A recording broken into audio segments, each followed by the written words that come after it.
오늘 우리에게 주시는 하나님의 말씀은 신약성경 마가복음 14장 43절에서 50절 말씀입니다. 신약성경 81면입니다. 말씀 봉독할 때 살아계신 하나님의 음성을 다 함께 들으실 수 있기를 바랍니다. 예수께서 말씀하실 때 곧 12 중에 하나인 유다가 왔는데 대제사장들과 서기관들과 장로들에게서 파송된 무리가 검과 몽치를 가지고 그와 함께 하였더라. 예수를 파는 자가 이미 그들과 군호를 짜 이르되 내가 입맞추는 자가 그이니 그를 잡아 단단히 끌어가라 하였는지라. 이에 와서 곧 예수께 나와 랍비여 하고 입을 맞추니 그들이 예수께 손을 대어 잡거늘 곁에 서 있는 자 중에 한 사람이 칼을 빼어 대제사장의 종을 쳐 그 귀를 떨어뜨리니라. 예수께서 무리에게 말씀하여 이르시되 너희가 강도를 잡는 것 같이 검과 몽치를 가지고 나를 잡으러 나왔느냐? 내가 날마다 너희와 함께 성전에 있으면서 가르쳤으되 너희가 나를 잡지 아니하였도다. 그러나 이는 성경을 이루려 함이니라 하시더라. 제자들이 다 예수를 버리고 도망하니라. 아멘. 오늘 말씀의 제목은 배반의 영, 충성의 영입니다. 이 배반과 충성이라고 하는 주제는 우리에게 아주 민감한 주제로 다가옵니다. 오늘 베드로가 그랬습니다. 절대로 나는 주님을 떠나지 않겠다고. 나는 목숨 걸고 주님을 지키겠다고. 그런데 막상 예수님이 체포를 당했습니다. 법정에 서는 그 모습을 보면서 두려움이 베드로의 마음을 붙잡았습니다. 공포심이 생겼습니다. 나도 저런 재판을 당하면 어떻게 될까? 나도 고난당하고 처참한 십자가의 죽음의 길을 가는 것은 아닐까? 그런 공포심이 그를 붙잡게 되었을 때 어린 여종이 베드로 당신 보니까 저 사람하고 같이 있었던 거 내가 봤는데 당신 말투를 보니까 갈릴리 사람인데 그런 질문을 받았을 때 그는 화들짝 놀라면서 반복해서 3번씩이나 나 저 예수 저 사람 모른다고 그렇게 부인했던 장면이 기록이 되어 있습니다. 닭이 2번 울었을 때 자기가 무슨 말을 하고 무슨 일을 행했는가를 베드로가 깨닫게 되면서 그는 그곳을 떠나서 밖으로 나갑니다. 예수님을 생각하니까 너무 미안했습니다. 너무 죄송했습니다. 자기 자신의 몰골을 보니까 형편없는 놈이구나 하고 스스로 한심해서 심하게 울었다. 그렇게 성경은 기록하고 있습니다. 마태복음 26장 75절을 우리 한번 함께 읽겠습니다. 이에 베드로가 예수의 말씀에 닭 울기 전에 네가 3번 나를 부인하리라 하심이 생각나서 밖에 나가서 심히 통곡하니라. 베드로가 그는 무서움 때문에 예수님을 부인했지만 그에게 한 가지 회복의 길이 있었던 것은 눈물로 통곡했다는 것입니다. 이건 회개했다는 뜻입니다. 이것 때문에 예수님께서 다시 베드로를 찾아와서 부활한 후에 예수님 제자의 이 마음을 회복시켜 주시는 장면이 성경은 또한 기록이 되어져 있습니다. 눈물의 통곡이 그것은 내가 갖고 있는 삶을 회개하겠다고 하는 그 하나님의 주신 축복의 모습인 것입니다. 이것도 예수님은 받으셨습니다. 그런데 3번째 경우가 있습니다. 의도적인 배반입니다. 준비된 배반입니다. 거기에 누가 있었느냐? 예수님을 팔았던 예수님의 제자 가룟 유다가 있습니다. 놀랍게도 가룟 유다는 마지막에 잘못된 것을 알았을 때도 베드로처럼 눈물이 없었습니다. 통곡하지 않았습니다. 후회는 했습니다. 안타깝다고 여겼습니다. 자기 연민 속에 빠지면서 죽음으로 자살하는 장면이 기록이 되어져 있는데 그는 의도적인 이 배반 속에 뭐가 들어가 있느냐? 사탄의 역사가 들어가 있습니다. 그의 마음을 굳게 만들었습니다. 회개하지 못하게 만들었습니다. 사탄의 역사의 가장 강력한 것은 우리가 죄를 지었는데도 눈물이 안 나는 것입니다. 자기가 잘못했다는 마음에 통회하는 심정이 안 생기는 것입니다. 유다가 그리했습니다. 유다는 당대의 종교적인 기득권을 갖고 있는 지도자들 행세했던 사람들과 예수님을 죽이려고 하는데 공모를 했습니다. 현대 우리 언어로 보면 내부 고발자가 된 것입니다.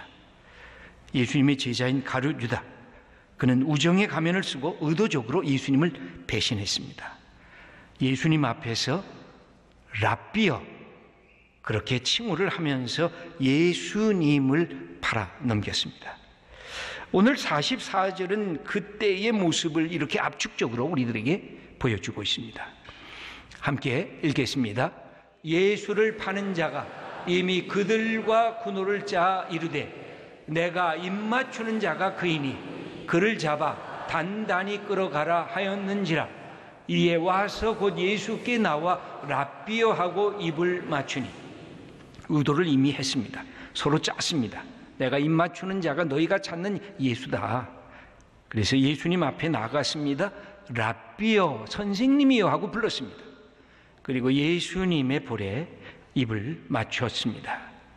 입을 맞춘다는 것은 유대인의 그런 서로 인간 대면할 때의 친밀함의 표시입니다. 사랑과 존경이 담긴 그런 인사법입니다. 그런데 오늘 가룟 유다는 위선의 표지로 행했던 것입니다. 배반의 입맞춤입니다. 사랑과 존경 대신에 속으로는 비수를 품고 친절함과 친밀함을 가장해서 예수님을 팔아넘기기 위한 신호로 이 입맞춤을 한 것입니다. 배신의 입맞춤, 위선의 입맞춤이었습니다. 우리가 구약 성경을 보면 이런 입맞춤의 못된 입맞춤의 예가 나옵니다. 겉과 속이 다른 입맞춤입니다. 우리가 잘 아는 야곱이 그랬습니다. 형 에서가 갖고 있는 장자권을 어떻게 하든지 빼앗고 싶었던 그는 형의 모습으로 위장을 하고 눈이 잘 안 보이는 자기의 아버지 이삭 앞에서 거짓으로 입맞춤하면서 형의 장자권을 빼앗아간 것을 성경은 기록해 줍니다. 다윗의 아들이었던 압살롬도 그랬습니다. 정치적 입지를 높이기 위해서 아버지가 갖고 있는 권력을 빼앗기 위해서 아버지에게 향했던 백성들의 마음을 얻기 위해서 그는 백성들에게 입맞춤을 하면서 그들의 마음을 자기에게로 돌렸습니다. 그리고 아버지 다윗을 대적하면서 반란을 일으켰던 것이 아들 압살롬이었습니다. 이 유다는 이런 거짓된 입맞춤의 전통 속에 서 있습니다. 유다는 아주 똑똑한 인물이었습니다. 지성적이었습니다. 열정도 있었습니다. 분별력도 있었습니다. 그러니까 예수님께서 그 공동체의 모든 재정적인 책임을 가룟 유다에게 맡겼던 것도 이 모든 것을 잘할 수 있는 능력이 유다에게 있었기 때문에 그랬습니다. 그러나 예수님을 뒤따라가면서 그는 자기의 옛 이데올로기와 이념에 사로잡혀 있었습니다. 예수님을 뒤따라가면서 예수님의 말씀을 받고 자기가 변화되려고 한 것이 아니라 자기가 갖고 있는 이념을 예수님에게 주입하고 예수님이 자기에게 돌아오기를 원하고 그렇게 따라가고 있었습니다. 그런데 예수님이 바뀌어지질 않았습니다. 그때 사탄이 가룟 유다의 마음을 유혹하고 붙잡게 됩니다. 악령의 역사가 이 마지막 순간에 가룟 유다를 붙잡았다고 성경은 기록해 주고 있습니다. 요한복음 13장 2절의 말씀을 읽겠습니다. 마귀가 벌써 시몬의 아들 가룟 유다의 마음에 예수를 팔려는 생각을 넣었더라. 여러분, 사탄은 우리를 공격하는 그 목표가 마음입니다. 우리 생각입니다. 생각을 뒤집어 놓습니다. 생각이 마귀에 의해서 붙잡히니까 마지막 순간까지 잘못한 것을 알면서도 회개할 수가 없었습니다. 가룟 유다의 충성은 그런 점에서 이기적인 충성이었습니다. 늘 자기 욕심이 예수님의 요청보다 늘 앞서 있었습니다. 예수님은 그런 점에서 보면 자기의 욕심을 채우기 위한 방편이었고 수단에 불과했습니다. 가룟 유다의 충성은 뒤틀린 충성이었습니다. 늘 끊이지 않게 스승 앞에서 불만을 갖고 있었습니다. 타락한 충성이었습니다.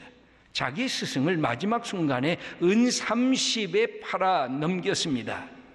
은 30이란 당대의 노예들의 몸값이었습니다.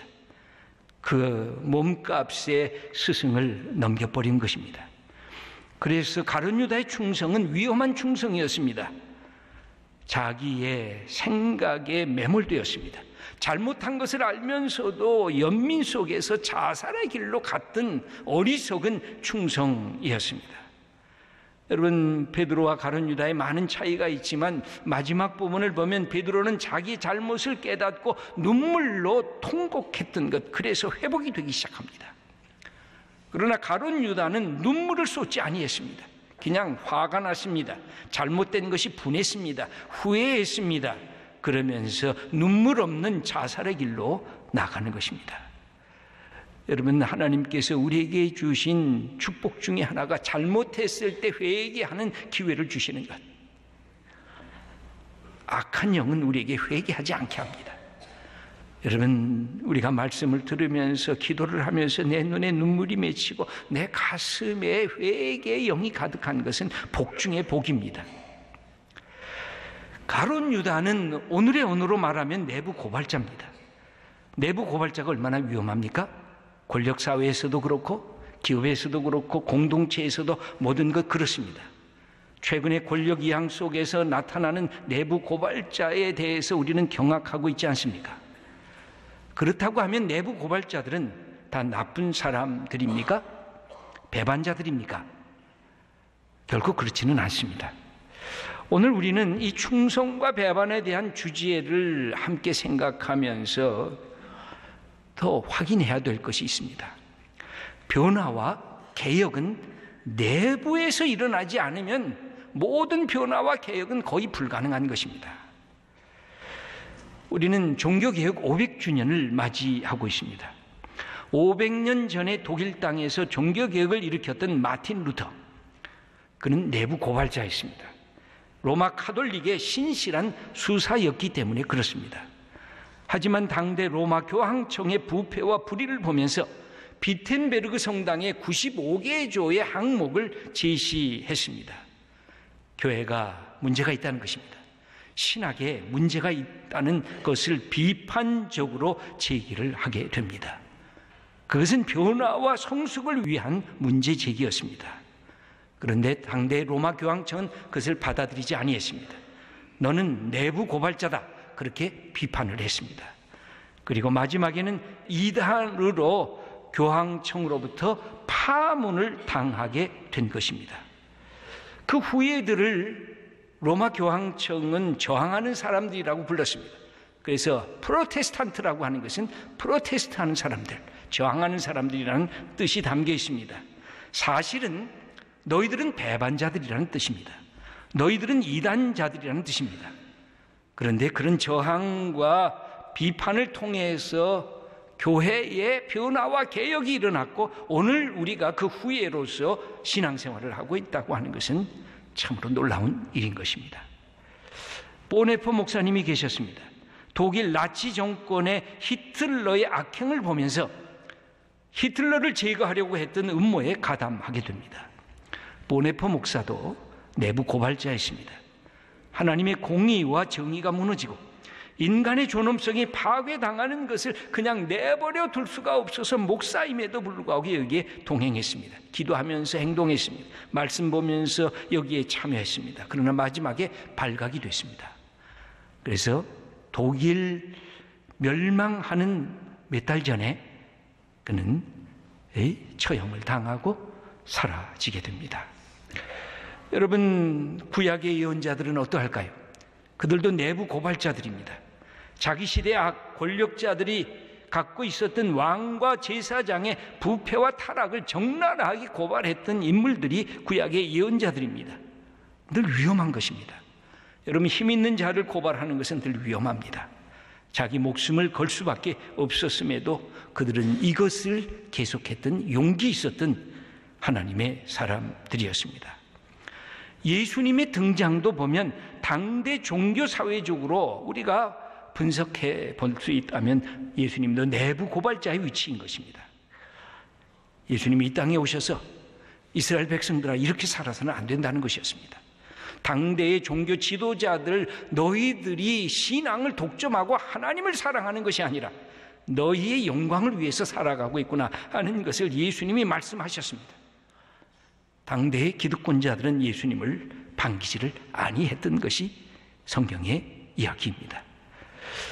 여러분, 소통이 되면 문제를 제기해도 변화와 성숙이 가능해지는 것입니다. 그런데 소통, 문제 제기와 변화와 비판의 이야기를 전부 다 차단하면 누군가는 배신자가 되기 시작합니다. 아니면 어떤 순간에 혁명가가 되곤 합니다. 왜 그럴까요?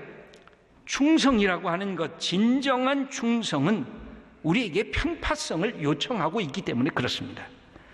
여러분, 충성하는 사람은 어느 한쪽을 선택해야 하기 때문에 그렇습니다. 우리가 하나님에게 충성하면 뭘 거절해야 될까요? 사탄을 거절해야 됩니다. 우리가 하나님의 자녀가 되는 것을 선택하면 우리는 사탄의 노예가 되는 것을 과감히 나는 너의 노예가 안 될 거다 하고 그것을 향해서 거절하고 배반해야 되는 것입니다. 이런 것이 때로는 가족 안에서, 친구 안에서, 직장 안에서, 우리의 국가 공동체 안에서 선택을 하게 될 때는 아주 혼란스럽고 어려울 때가 많은 것이 사실입니다. 왜냐하면 한쪽의 선택은 충성이지만 다른 쪽에서는 배반으로 낙인 찍힐 수 있기 때문에 그렇습니다. 그래서 우리 예수 믿는 사람들은 늘 끊임없이 충성의 대상이 누구인가를 늘 판단해야 하는 것입니다. 그렇지 않으면 잘못된 충성의 대상에게 충성하면 참담한 결과를 우리가 받을 수밖에 없기 때문에 그렇습니다. 문제는 이렇습니다. 정치 권력자들, 그들의 끊임없는 요청은 자기 밑에 있는 부하에게, 국민들에게 엄청난 충성을 요구합니다. 그래서 이에서 어긋나면 배신자로 낙인을 찍는 것입니다. 여러분, 민주주의의 좋은 점이 뭘까요? 비판할 수 있는 길이 열려지는 것입니다. 그런데 이 비판을 자꾸만 닫아 걸으면, 폐쇄하면 그러면 어떤 현상이 일어날까요? 충성을 하는데 억지 충성하는 것입니다. 가짜 충성하는 것입니다. 우리가 북한의 저 권력자를 비판하는 이유는 모든 비판 세력을 다 제거하는 것입니다. 어떤 문제도 제기하지 못하게 하는 것입니다.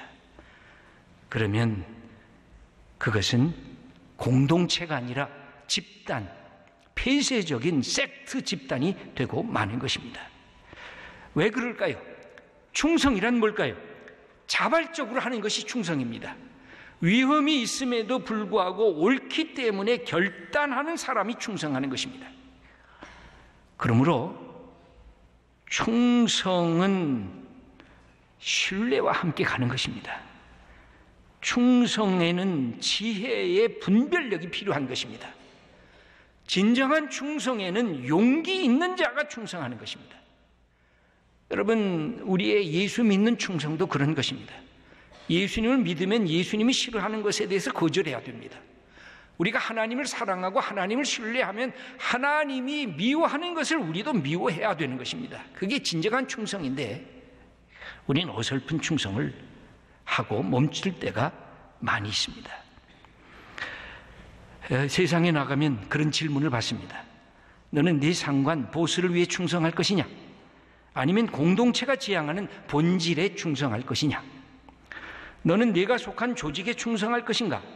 아니면 그보다 더 큰 보편적인 정의에 충성할 것인가? 너는 정권에 충성할 것인가? 아니면 국가와 국민에 충성할 것인가? 이게 서로가 함께 가면 이게 괜찮은 거예요. 그러나 이 두 가지 충성의 대상이 맞부딪혀서 갈등을 일으키기 시작하면 우리가 어느 것을 결정해야 되는데 그때마다 참 곤혹스러운 결정이 될 때가 많은 것입니다. 교회에서 목사에 충성할 것인가, 예수 그리스도에 충성할 것인가? 대답은 아주 명백한 것입니다. 예수 그리스도에게 충성하는 것입니다. 목회자가 말씀에 충성할 때 그 목회자와 함께 충성하는 것입니다. 신앙의 선배들이 끊임없이 가졌던 깊은 고뇌가 있었습니다. 그것은 이것입니다. 우리가 사람들의 마음을 기쁘게 하랴, 아니면 하나님의 마음을 기쁘게 하랴, 이것을 끊임없이 결정하면서 그들의 삶을 진행해 나갔습니다.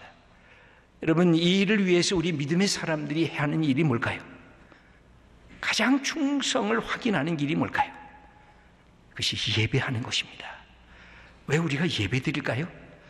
충성해야 할 분, 내 아내보다도 내 남편보다도 소중한 분, 내가 그렇게 사랑하는 내 아들과 딸보다도 소중한 분, 아니 나 자신보다도 더 소중한 하나님을 향하여 충성하겠다, 하나님을 하나님 되게 하고 하나님께 영광 돌리는 이것이 예배의 본질인 것입니다. 그러므로 예배 드릴 때마다 우리는 확인하는 것, 하나님, 내 충성과 신뢰의 궁극성이 어디에 있습니까? 내가 당신에게만 충성하겠습니다. 이것이 선언되는 자리가 예배입니다. 예배란 충성의 우선순위가 결정되는 것입니다.